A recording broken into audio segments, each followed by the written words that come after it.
Hey guys, welcome to math tutorial.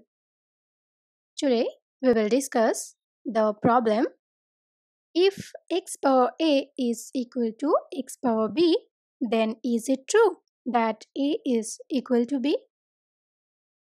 You guys think it a little bit and write down the answer in the comment box.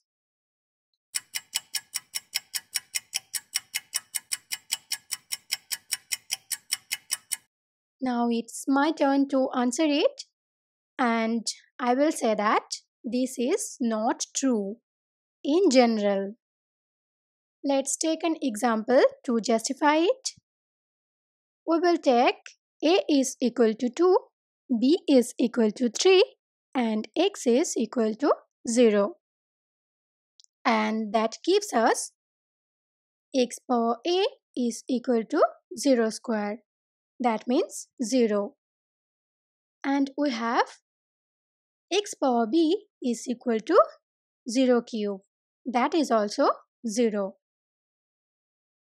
Now we have proved that x power a is equal to x power b.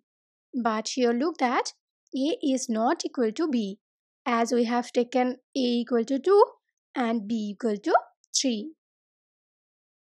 So this is not true. But it can be true in some cases. When all of x, a and b are non-zero, then this will be true.